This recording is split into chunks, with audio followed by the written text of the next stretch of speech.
할렐루야. 하나님께 모든 영광 올려드립니다. 우리 성도님들 지난 한 주간도 평안하셨습니까?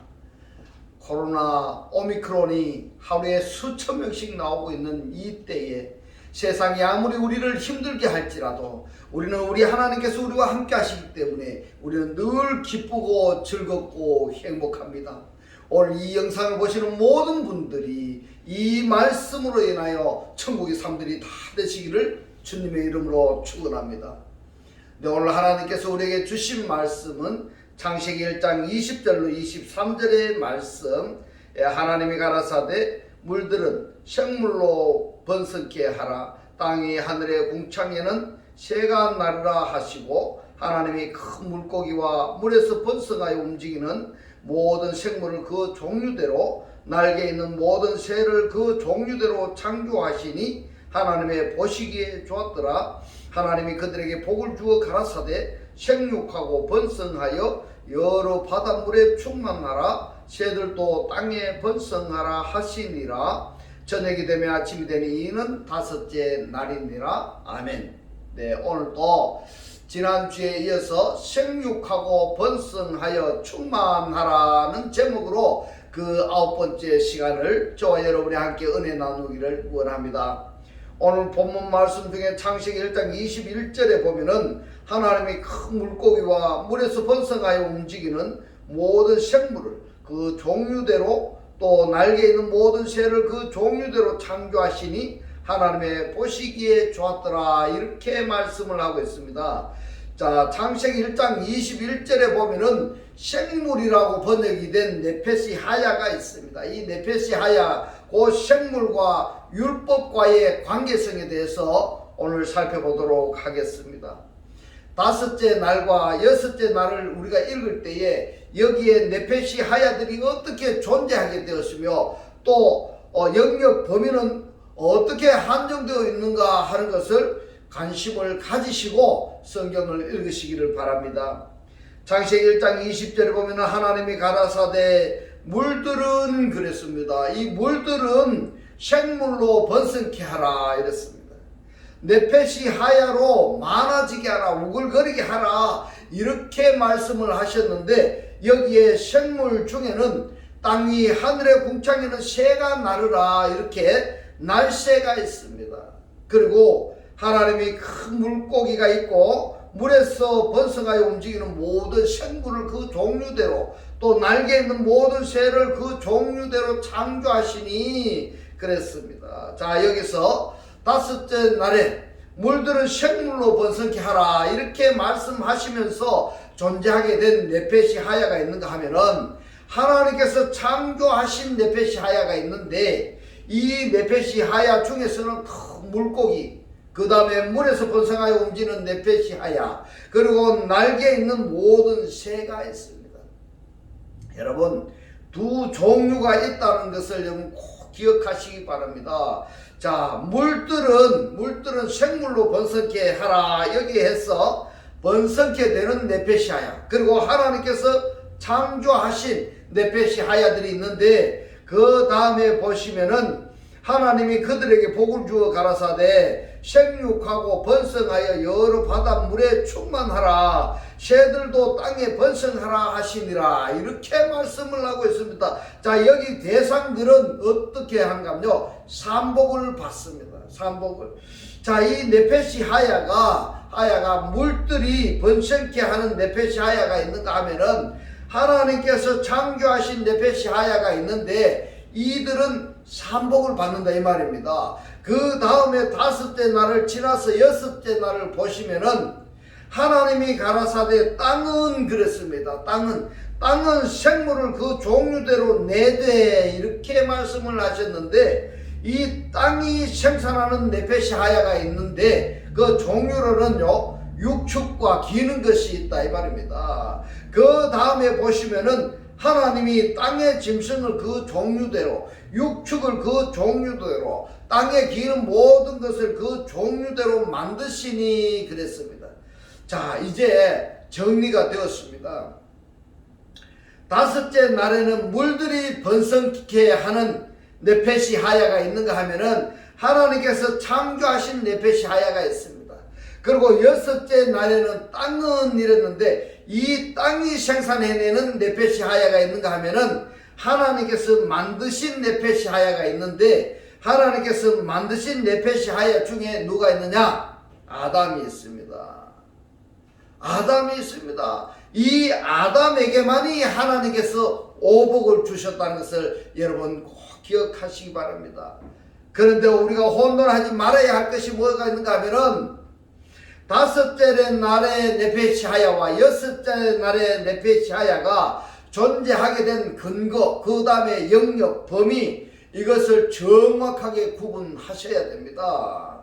이런 것이 왜 중요한가 하면은 율법에서 거룩한 것과 거룩하지 못한 것, 먹어야 할 것과 먹어서는 안 될 것을 율법에 제정을 했습니다. 그런데 말입니다. 이 율법을 신약시대 곧 진리시대에 살고 있는 우리들도 이 말씀 곧 율법을 지켜야 되느냐 말아야 되느냐 하는 문제가 있기 때문에 다섯째 날과 여섯째 날의 네페시 하야에 대해서 율법과 그 관계성에 대해서 우리가 살펴보는 겁니다. 마태복음 5장 17절에 보시면은 내가 율법이나 선지자나 폐하러 온 줄로 생각지 말라. 폐하러 온 것이 아니고 온전케 하려 함이로다. 이렇게 말씀을 하셨습니다. 그리스도께서 말입니다. 육신으로 현현하여 이 세상에 오신 예수가 율법을 폐하러 온 것이 아니라 온전케 하려 오셨다. 이렇게 말씀을 하셨는데 이 말씀을 하신 이 예수가 유월절을 지켰습니다. 뿐만 아니라 이 예수가 유월절에 어린 양 곧 율법에 의해서 죄인들은 하나님께 제물을 드려야 죄사함을 받는데 이 예수가 실질적으로 속죄양이 되셨다라는 성경의 말씀인 것입니다. 할렐루야. 오늘 이 말씀이 깨달아지시기를 주님의 이름으로 축원합니다. 그렇다면 우리들은 이 율법을 지금 지켜야 되는가 말아야 되는가 하는 심각한 문제에 있습니다. 그런데 어떤 부분은 예수께서 율법을 완성시킨 부분이 있는가 하면은 어떤 부분은 완성되지 못한 부분이 있다 이 말입니다. 왜냐하면은 율법이 온전케 된 부분은 당연히 폐해야 하겠지만 그러나 온전케 되지 못한 부분에 대해서는 그 율법을 지켜야 하기 때문입니다. 할렐루야. 이 말씀이 깨달아지시기를 주님의 이름으로 축원합니다. 때문에 이 네페시 하야와 율법과의 관계성을 구체적으로 우리가 한번 살펴봐야 되는 겁니다. 먼저 창세기 1장 21절의 내용은 물들은 번성케 하라고 말씀하신 네페시 하야입니다. 그리고 이 창세기 1장 21절에서 물들은 번성케 하라고 말씀하신 이 네페시 하야가 레위기서 11장 46절에서 한 단어만 빼고 거의가 똑같은 단어들로 구성되어 있습니다. 레위기서 11장 46절의 말씀을 보겠습니다. 이는 짐승과 새와 물에서 움직이는 모든 생물과 땅에 기는 모든 기어다니는 것에 대한 규례니 그렇게 말씀을 하고 있습니다. 이 규례가 뭐냐 하면은 토라입니다. 토라. 율법이나 법령이나 십계명이라고까지 번역할 수 있는 단어인 것입니다. 그래서 레위기서 11장 46절에서 율법을 말씀을 하셨는데 여기에 네페시 하야들이 등장을 하는 겁니다. 그런데 이 네페시 하야들이 창세기 1장에서 말입니다. 다섯째 날에 해당되는 네페시 하야들이 있는가 하면은 아니면은 여섯째 날에 해당되는 네페시 하야이냐 구분이 안 되어 있는 것입니다. 안 되어 있는 것입니다. 그렇다면 레위기서 11장에서 말씀하시는 이 율법을 우리가 좀 더 깊이 있게 관찰해야 되지 않겠느냐 하는 문제가 있는 것입니다. 자, 물에서 움직이는 모든 생물들 곧 네페시 하야들, 이들은 물속에 기어다니는 네페시 하야들인 겁니다. 레위기서 11장 47절에 보겠습니다. 부정하고 정한 것과 먹을 생물과 먹지 못할 생물을 분별한 것이니라 그랬습니다. 그렇다면 창세기 1장에서 다섯째 날과 여섯째 날에 속한 것들 중에서 먹어야 될 것과 먹지 말아야 될 것, 부정한 것과 정한 것이 나뉘어지는 것입니다. 부정하고 정한 것, 먹을 것과 먹지 못할 생물이 있다 이 말입니다. 그러면은 이것들은 부정한 것이어서 먹지 못한 생물이고 이것들은 정한 것이어서 먹을 생물인가? 이 말씀들 바로 앞에 말씀을 우리가 한번 읽어봐야 되겠습니다. 레위기서 11장 45절에 보겠습니다. 나는 너희의 하나님이 되려고 너희를 애굽 땅에서 인도하여 낸 여호와라. 내가 거룩하니 너희도 거룩할지어다. 무슨 말씀입니까? 지금 창세기 1장 26절에서 하나님이 창조하신 사람들에게 하신 말씀일까? 아니면은 창세기 2장 7절 사람에게 내가 거룩하니 너희도 거룩할지니라고 하신 말씀일까? 이 말씀이 구분이 안 되어 있다 이 말입니다. 그러면은 하나님께서 인도하여 내신 출애굽한 대상들이 창세기 1장 26절에 하나님이 창조하신 대상은 창세기 5장 3절에 하나님의 사람들이 등장을 하는데 이 하나님의 사람들 중에서도 남자가 낳은 대상들 중에서도 말입니다. 하나님이 사역형으로 낳은 자들이 있다 이 말입니다. 그 낳은 자들의 계열에 하나님의 씨가 유전이 되고 그 외에는 하나님이 만드신 대상들이다 이 말입니다. 그 외에는 하나님이 창조하셨던 아니면은 만드셨던 네페시 하야 그룹에 해당되는 사람들이다 이 말입니다. 할렐루야. 이 말씀이 깨달아지시기를 주님의 이름으로 축원합니다. 그렇기 때문에 레위기서 11장 45절에서 말씀하시는 내가 거룩하니 너희도 거룩할지니라 이렇게 말씀하시는 것은 여기에 창조의 대상이 아닌 곧 하나님이 구원의 필요성의 대상들에게 하신 말씀이다. 이렇게 생각이 되어지는 것입니다. 할렐루야. 이 말씀이 깨달아지시기를 주님의 이름으로 축원합니다. 레위기서 11장 45절, 46절, 47절 이 세 구절에서 우리가 심각하게 생각해야 할 부분이 무엇인가 하면은 과연 우리는 레위기서 11장 45절과 베드로전서 11장 16절에서 말씀하신 내가 거룩하니 너희도 거룩할지니라고 하신 이 말씀이 우리가 온전하게 되어졌기 때문에 이 율법을 무시해도 되느냐? 여러분 어떻게 생각하십니까? 또 하나 우리가 생각할 것은 빈을 있는 것은 먹고 빈을 없는 것은 먹지 말고 굽이 갈라지고 대책임질하는 것은 먹고 굽이 갈라지지 않고 대책임질하지 않는 것은 먹지 말라 이렇게 말씀을 하셨는데 오늘날에도 과연 이러한 율법이 우리들에게 어떠한 영향력을 미치는가 그냥 지나칠 수가 없는 부분인 것입니다. 할렐루야. 창세기 1장 21절에서 보면은 물에서 번성하여 움직이는 모든 생물을 이 부분을 직역을 하면은 물들이 번성케 한 그 모든 생물입니다. 모든 생물들 네페시 하야들이다 이 말입니다. 이 네페시 하야 우리가 좀 전에 어떻게 했습니까? 이 네페시 하야 중에는 물들이 번성케 하는 네페시 하야가 있는가 하면은 하나님이 창조하신 네페시 하야가 있고 그리고 땅이 내는 네페시 하야가 있고 하나님이 창조하신 네페시 하야가 있다. 이 부분은요 절대로 잊으시면 아니 되는 것입니다. 이 말씀이 깨달아지지 아니하시거든 구독을 누르시고 다시 반복해서 꼭 보시기 바랍니다. 몇 번이고 보셔서 이 말씀이 깨달아지셔야 여러분이 살 수 있다는 것을 아시기 바랍니다. 할렐루야. 왜냐하면은 이 부분은 바로 노아의 홍수 때 말입니다. 방주 안에 들어가는 것들과 들어가지 못하는 것들로 구분이 되어지고 그 후에 노아의 다스림을 받지 못하는 이 종들로 나누어지기 때문에 창세기 1장 20절에 그 다음에 다섯째 날에 여섯째 날에 이 대상을 출처에 대해서 무관심해서는 안 된다는 것을 다시 한번 제가 강조하는 것입니다. 자 여기서 레위기서 11장 46절에서 물에서 움직이는 모든 네페시 하야 그 다음에 땅에서 기는 네페시 하야 이 두 가지로 말씀을 하시는데 창세기 1장 21절에서는 물 속에 기어다니는 네페시 하야에 대해서 하신 말씀이 있습니다. 그리고 땅 위에 기어다니는 네페시 하야가 어디에서 나오느냐 이 말입니다. 이들은 바로 사람을 창조하실 때에 여섯째 날에 하나님이 창조하신 대상들입니다. 그런데 말입니다. 다섯째 날의 대상들에게는 물들이 번성케 한 네페시 하야들에게는 말입니다. 창세기 1장 30절에서 푸른 풀을 양식으로 주셨습니다.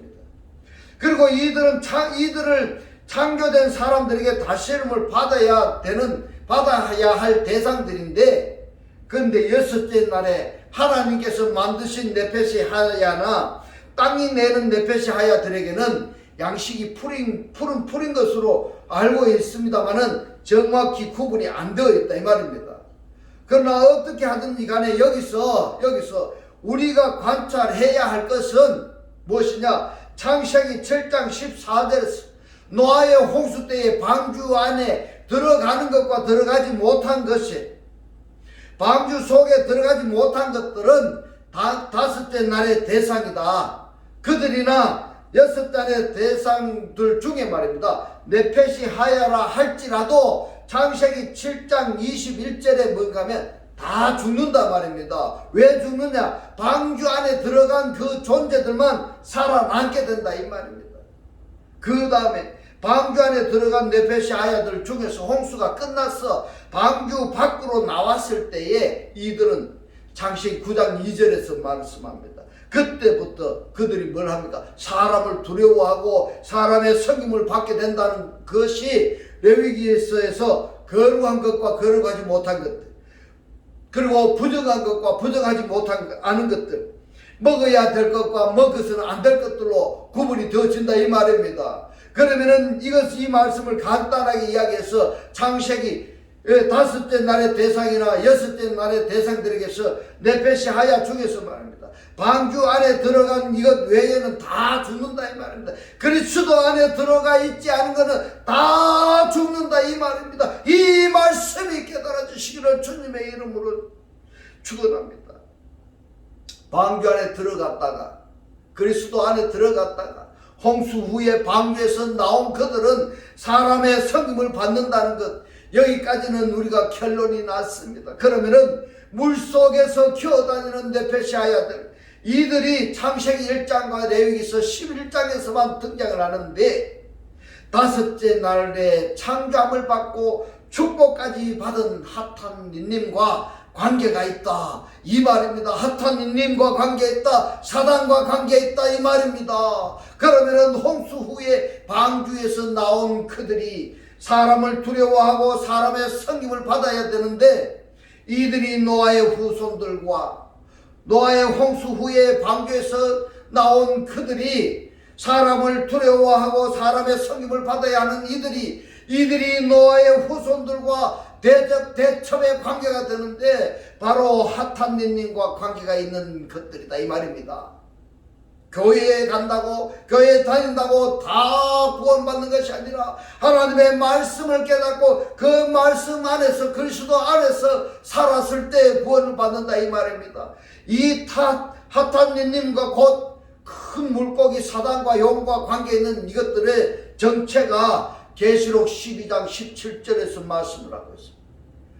계시록 12장 17절에 뭐라고 말씀하고 있습니까? 용이 그랬습니다. 용이 뭡니까? 드라곤이고 핫한님입니다. 여자에게서 분노하여 돌아가서 뭘 한다고요? 그 여자의 남은 자손, 곧 하나님의 계명을 지키며 예수의 증거를 가진 자들로 더불어 싸우려고 바다 모래 위에 섰더라. 바다 모래 위에 섰더라 이랬습니다. 여러분, 이 바다 모래 위가 어딘지 여러분 아시겠죠? 지난주에 여러분 이 말씀을 꼭 다시 보시기 바랍니다. 바다 위에 모래가 어디에 있는지 여러분 꼭 보시기 바랍니다. 이 용은 말입니다.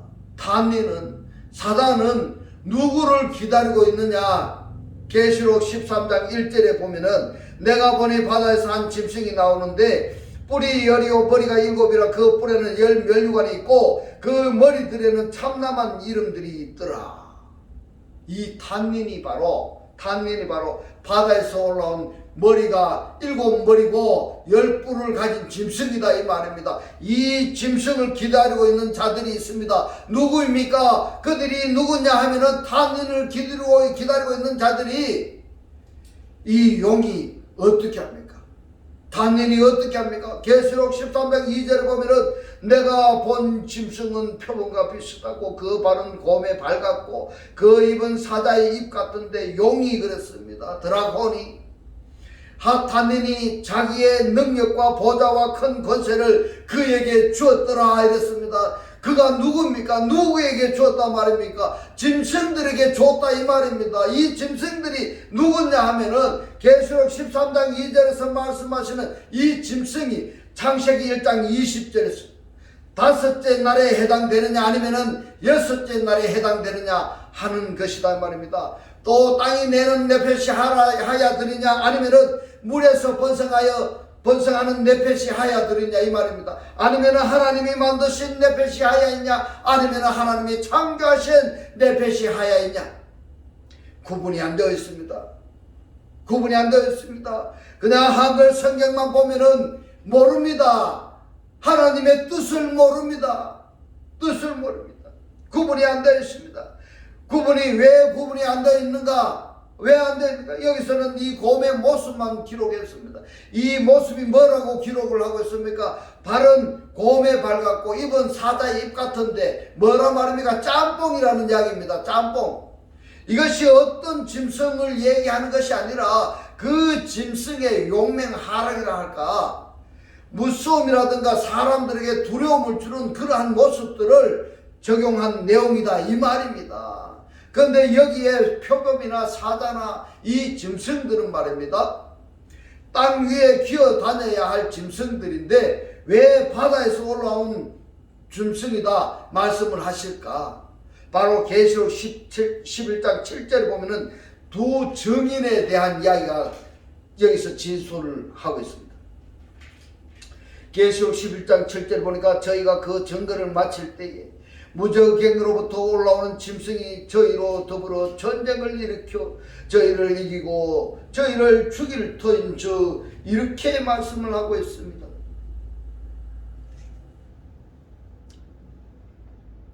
무적행으로부터 올라오는 짐승, 이들이 용하고 삼총사다 이 말입니다. 이들이 계시록 13장에서 활동하기 시작해서 19장 마지막까지 종횡무진 천방지축으로 날뛰고 있는 것입니다. 무적행에서 나와서부터는 물불을 가리지 않습니다. 그러니까 무적행에 잠길 때에 그때부터가 언제냐 하면요, 편안하다 안전하다 할 그 시대가 도래하게 되는 겁니다. 편안하다 안전하다 할 그 때의 일수록 하나님의 은혜가 충만하고 넘쳐날 때일수록 말입니다, 믿음을 지켜야 되는 것입니다. 편안하다 안전하다 우리를 괴롭히는 대상이 나타나지 않는다 해서 방주한 삶을 살게 되면은 무적행으로부터 올라오는 짐승에게 전부 다 전멸한다 이 말입니다. 그래서 하나님께서 우리들에게 시련을 주시고 고난을 주시는 것입니다. 할렐루야. 이래도 저래도 평안도 괴로워도 하나님과의 관계성만큼은 유지하게 하시기 위해서 곧 이러한 훈련과 연단의 과정을 통해서 하나님의 창조의 목적이 완성이 되어진 피스토이, 믿음의 자녀들이 되게 하시는 그 과정이 바로 훈련입니다. 할렐루야. 이 말씀이 깨달아지시기를 주님의 이름으로 축원합니다. 이러한 존재들이 되어서도 편안하다 안전하다 할 때에 살아가기가 쉽기 때문에 너희들은 끝까지 하나님을 믿는 믿음을 가져라. 알곡과 죽정이를 구별해내는 것이 무적행을 여는 열쇠를 여는 그때이다 이 말입니다. 다시 레위기서 11장 끝부분을 보겠습니다. 레위기서 11장 43절로 47절에 보니까 너희는 기는 바 기어다니는 것을 인하여 자기로 가증하게 되게 말며 또한 그것을 인하여 스스로 더럽혀 부정하게 되게 말라. 나는 여호와 너희 하나님이라. 내가 거룩하니 너희도 몸을 구별하여 거룩하고 땅에 기는 바 기어다니는 것으로 인하여 스스로 더럽히지 말라.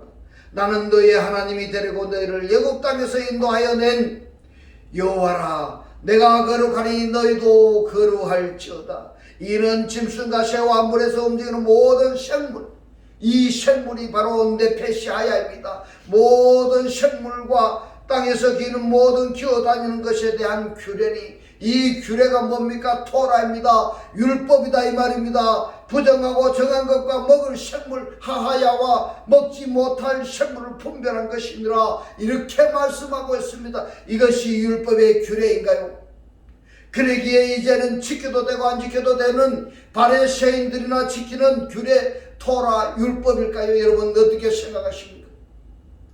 사도 바울은 로마서에서 이렇게 권면하고 있습니다. 로마서 12장 1절로 2절에 말씀합니다. 그러므로 형제들아 내가 하나님의 모든 자비하심으로 너희를 구원하노니 너희 몸을 하나님이 기뻐하시는 거룩한 산 제사로 이랬습니다. 산 제사가 뭡니까? 뒤시한 조산입니다. 살아있는 제물이다 이 말입니다. 살아있는 제물, 우리가 하나님께 살아있는 제물로 드려야 할 대상이 무언가 하면, 여러분 율법에서 말씀하시는 거룩한 것과 거룩하지 않은 것, 먹어야 될 것과 먹어서야 안 될 것, 이것이 아니라는 것입니다. 이제는 로마서에서 자기 자신을 죽은 상태에서 산자가 되었습니다. 살아있는 그 몸을 하나님께 제물로 바쳐라 이 말입니다. 다르게 표현하자면은 너희들이 죽어있는 상태에서 하나님으로 말미암아 산자가 되었어요. 살아있는 그 상태대로 그리스도 안에 거하는 자가 되오라, 이 말씀인 것입니다. 죽은 자들 상태에서 산자가 되었어요. 살아있는 상태로서 곧 그리스도 안에 거하는 자가 되어라, 이 말씀인 것입니다. 할렐루야.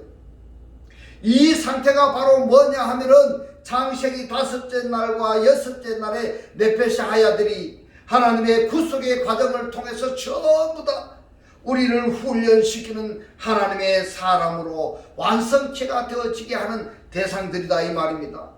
그래서 죽었던 자들이 살아나는 그 과정을 성경에서 말씀하시고 있습니다.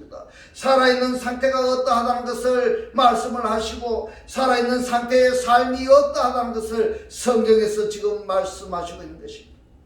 마지막에는 너희들이 산자가 되어졌다 한다면은 살아있는 형태 그대로, 그 살아있는 형태대로 그리스도 안에서 이제는 하나님과 한 몸 한 떡 한 영의 상태가 되어서 동고동락하는 것입니다. 이것이 하나님의 창조의 원리가 완성되어지는 것입니다. 할렐루야. 산제사로 드려라, 산제사로 드려라, 이는 너희가 드릴 영적 예배니라 그랬습니다. 자, 이제 우리는 사라졌습니다. 하나님께 제물로 드려졌습니다.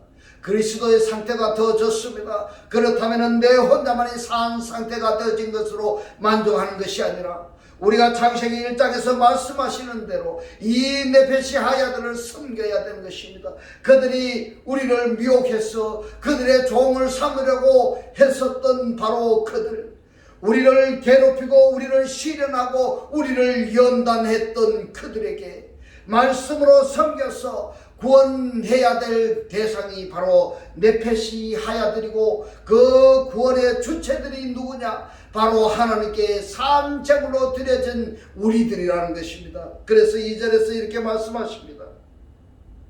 너희는 이 세대를 본받지 말고 오직 마음을 새롭게 함으로 변화를 받아 하나님의 선하시고 기뻐하시고 온전한 뜻이 무엇인지 분별하도록 하라. 아멘. 여러분 아멘이십니까? 바로 로마서 12장 1절로 2절의 말씀을 완성하시려고 창세기 1장에서 네페시하야들에게 지금 이 말씀을 하시는데, 이 네페시하야들, 이 종류를 우리가 정확히 이해를 하셔야만이 구약 성경을 이해하는데, 그리고 신약 성경을 이해하는데, 그리고 우리가 진리 시대의 신앙생활을 하는 데에 도움이 될 것입니다. 이제는 이제는 하나님의 살아 역사하시는 생명의 말씀으로 그리스도 안에서 늘 기쁘고 즐겁고 행복한 천국의 사람들이 다 되시기를 주님의 이름으로 축원합니다. 축원합니다. 기도드리겠습니다. 할렐루야. 하늘들 안에 계신 우리 아버지요, 오늘 주님 주신 이 말씀으로 우리가 산자가 되어졌다면 사라져 있는 그 상태대로 그리스도 안에서 하나님과 한 몸 한 떡 한 영의 상태가 되어서 동고동락하는 이것이 바로 하나님의 창조의 원리가 완성되어지는 것이라며 깨닫게 하신 주님 고맙고 감사합니다. 주님께서 깨닫게 하신 이 말씀대로 그리스도와 한 몸이 되고 한 떡이 되고 한 영이 되게 하셨어요. 말씀의 실체로 사라지게 하옵소서. 감사드리며 우리를 구원하신 주 예수 그리스도 이름으로 기도드리옵나이다. 아멘. 이 시간 축도 드리겠습니다. 지금은 우리 주 예수 그리스도의 은혜와 하나님의 극진한 사랑과 성령의 감동 감화 교통하심이 말씀의 실체로 살기를 원하는 모든 성도들과 그 가정과 직장과 사업과 자녀들 머리 위에 지금부터 영원토록 함께 있을지어다. 아멘.